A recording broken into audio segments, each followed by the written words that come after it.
వి gold trusted gold buyers తాకట్టులో ఉన్న బంగారాన్ని విడిపించి ఈ రోజు ఉన్న మార్కెట్ ధరకే కొనబడును. మరిన్ని వివరాలకు సంప్రదించండి 77107720. రాజన్న సిరిసిల్ల జిల్లా ఎల్లారెడ్డిపేట మండలం రాచర్ల బొప్పాపూర్లో విషాదం చోటు చేసుకుంది.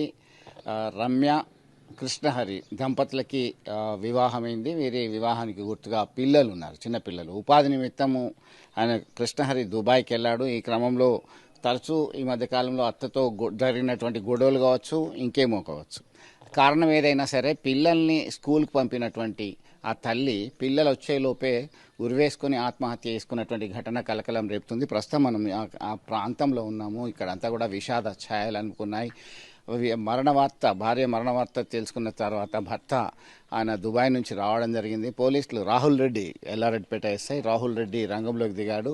పలుని విచారించి ఏం జరిగింది అసలు వాస్తవంగా, ఎందుకు ఈ సూసైడ్ చేసుకోవడానికి కారణం ఏంటి, అమ్మా లే అంటూ పిల్లలు రోధిస్తున్నటువంటి తీరు పలువురిని కంటతడి పెట్టించింది. ప్రస్తుతం ఇక్కడంతా కూడా ఒక విషాదమైనటువంటి వాతావరణం నెలకొంది. మనం చూడవచ్చు, ఇప్పుడే వారు పలు ప్రాంతాలకు వెళ్ళినటువంటి పరిస్థితి. వాళ్ళ బంధువులు, స్నేహితులందరూ కూడా అయినటువంటి బాధాతప్త హృదయంతో అంత్యక్రియలకి వెళ్ళడం జరిగింది. మొత్తం మీద దీనికి సంబంధించి ఒకటే చెప్తున్నారు, అయ్యో పిల్లల్ని కనీసం చూసైనా ఊరుకుంటే బాగుండేమో అనేటువంటి ఉద్దేశంతో వాళ్ళందరూ కూడా వారి అభిప్రాయాన్ని వ్యక్తం చేస్తున్నటువంటి పరిస్థితి మనం గమనించవచ్చు ప్రత్యక్షంగా.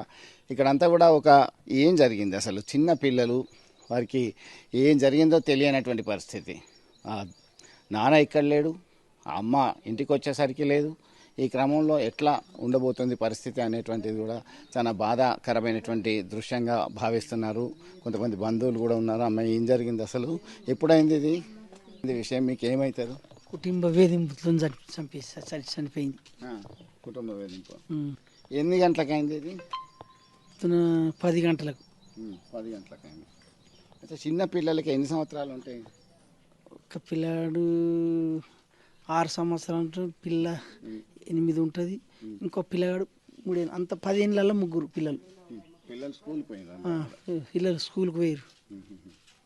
ఓకే, మొత్తం మీద ఇప్పటికే ఒక ఆందోళనకరమైనటువంటి పరిస్థితి నెలకొంది.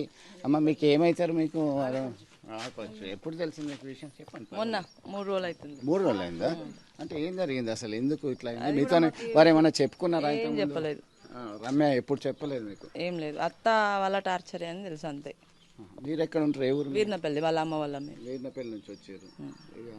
అంటే పిల్లలు పాపం చిన్న పిల్లలు, ఆమెనన్నా చూస్తే బాగుండు కదా. చిన్న పిల్లలు ఏడుస్తున్నారు, పిల్లలు బాగా ఏడుస్తున్నారు.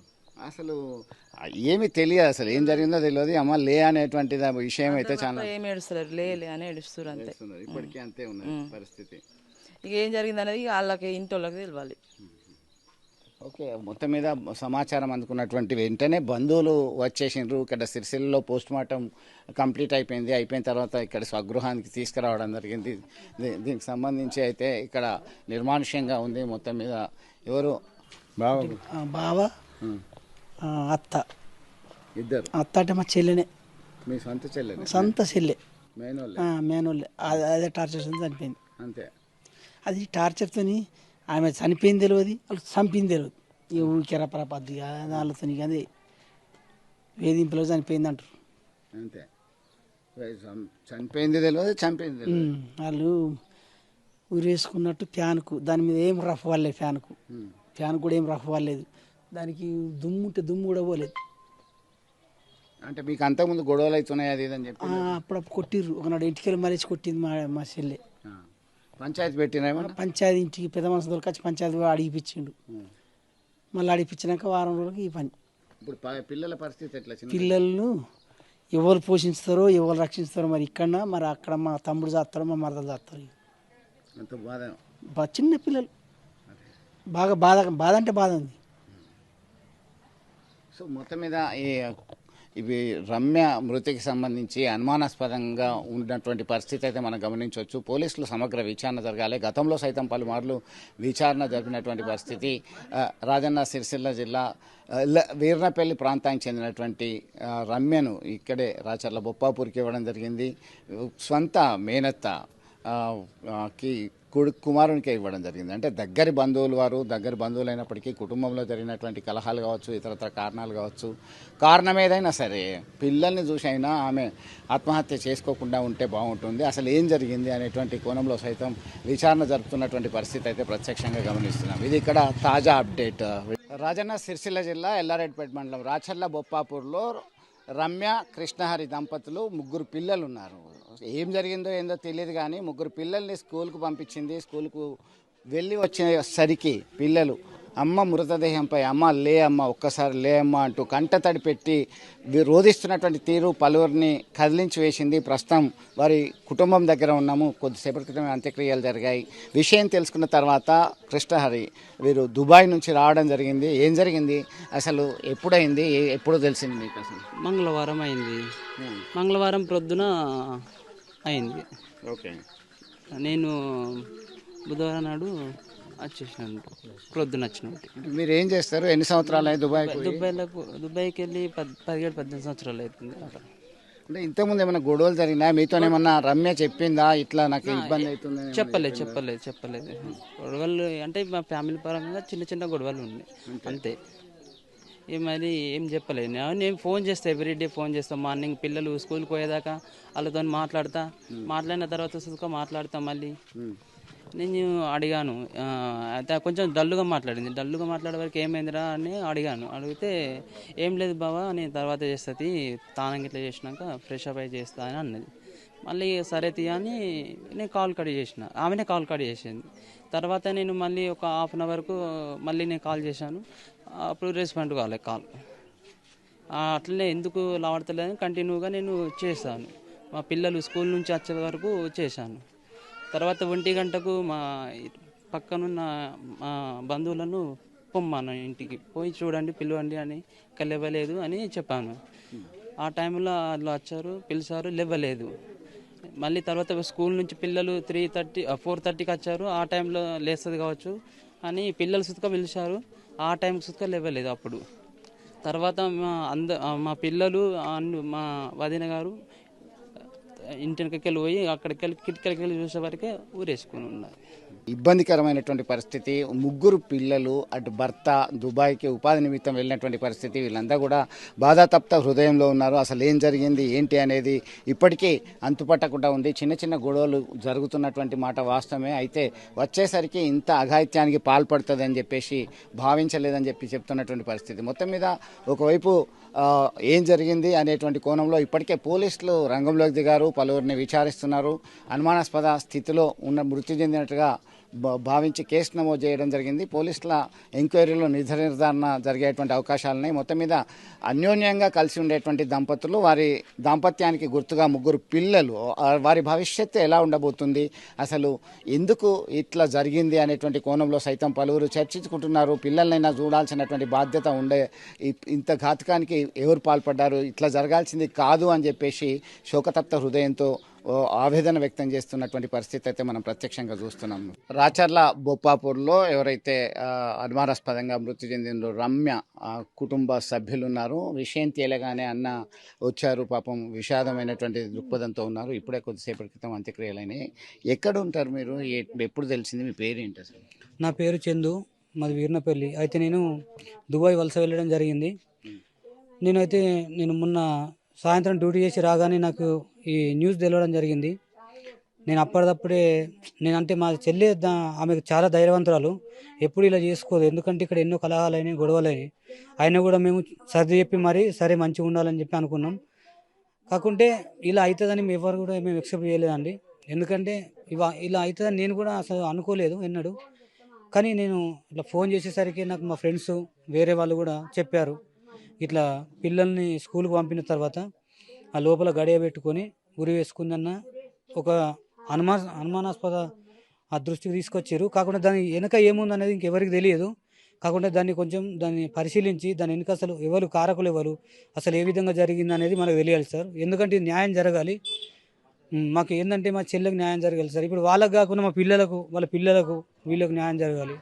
నేను కోరుకునేది ఒకటే. ఎందుకంటే ఇప్పుడు ఆమెను ఎలాగో మేము తీసుకురాలేము. కానీ వీళ్ళకన్నా న్యాయం జరగాలని మేము కోరుకుంటున్నాం సార్. అంటే చివరిసారిగా మీకు ఎప్పుడు మాట్లాడింది, ఏమన్నా మాట్లాడింది, ఏమన్నా గొడవలు అవుతున్నాయని చెప్పి? చివరిసారిగా నాతోని ఒక 4 days బ్యాగ్ మాట్లాడింది సార్. అయితే నేను అక్కడ మా క్యాంపులో దుబాయ్లో మేము గణపతి నిలవడం జరిగింది. అదే రోజు మా బావ, నేను, మా చెల్లి ముగ్గురు కాన్ఫరెన్స్ వీడియో కాల్ మాట్లాడుతున్నాము. మాట్లాడింది అయితే మా బావ ఏంటంటే ఒక ప్లానింగ్, ఈ డిసెంబర్లో ఇంటికి వస్తా అని చెప్పి ప్లానింగ్ ఉండే. దాని విధంగా నన్ను కూడా అడిగింది, అన్న నువ్వు కూడా రా, ఎందుకంటే ఇద్దరు కలిసి వచ్చినట్టు ఉంటుంది అని చెప్పానంటే, సరే సరే చెల్లి, నేను ఒకవేళ నాకు వీలైతే వస్తా, నేను మళ్ళీ మీకు చెప్తా ఏందనేది అని చెప్పి అన్నాను.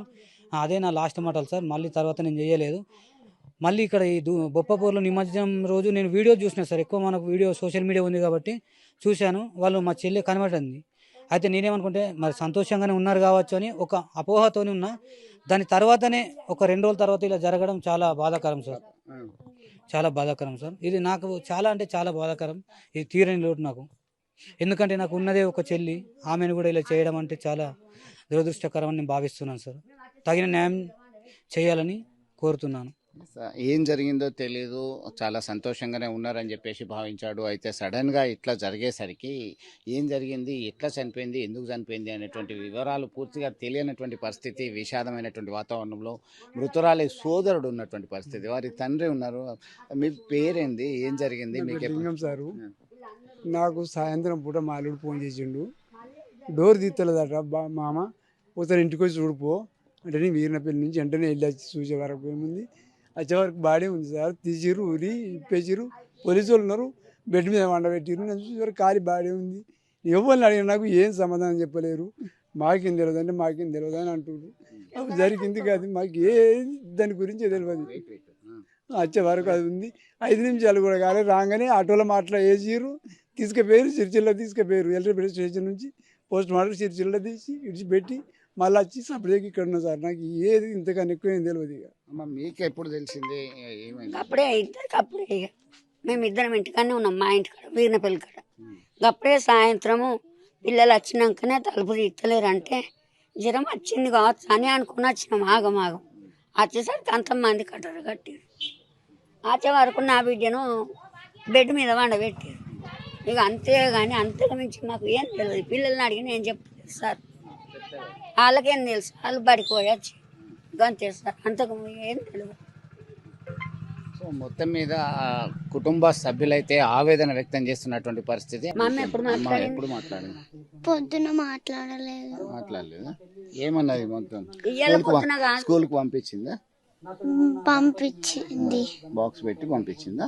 బాగా ఏమన్నది పంపించేటప్పుడు ఏమనలేదు, ఎక్కించింది వ్యాన్. అంతే, వ్యాన్ ఎక్కించింది. సో అమ్మ లేయమ్మా, ఒక్కసారి లేయమ్మా అంటూ కన్నీటి పర్యంతమైనటువంటి విషాదమైనటువంటి దృశ్యాలను కంట తడిపెట్టించే ఈ పిల్లలు, 3 పిల్లలు ఉన్నారు. ఒక పాప, 2 బాబులు ఉన్నారు. పిల్లల గురించి ఆలోచించలేదా? ఇంతటి దారుణం ఎట్లా చేసుకోవాల్సి వచ్చింది, ఏం జరిగింది అనేది ఇంకా అనుమానాస్పదంగానే ఉంది అని చెప్పేసి మృతురాలి కుటుంబ సభ్యులు భావిస్తున్నటువంటి పరిస్థితి. పోలీసులు నిజ నిర్ధారణ చేసి న్యాయం చేయాలని చెప్పి కోరుతున్నటువంటి పరిస్థితి వారి మాటల్లోనే మనం విన్నాం. వీడియో జర్నలిస్ట్ సుమంత్తో కలిసి చంద్రశేఖర్, RTV కోసం, రాచర్ల బొప్పాపూర్ నుంచి. తెలుగులో ఫాస్టెస్ట్ న్యూస్ ఇప్పుడు కొత్త అవతారంలో 5 సెకండ్లోనే పూర్తి వార్తా సమాచారం మీ చేతిలో. సోషల్ మీడియా ట్రెండ్స్ మీ కళ్ళ ముందుకే live TV and voice search ఆప్షన్స్తో ఇప్పుడే డౌన్లోడ్ చేయండి. యాప్ లింక్ డిస్క్రిప్షన్లో ఉంది.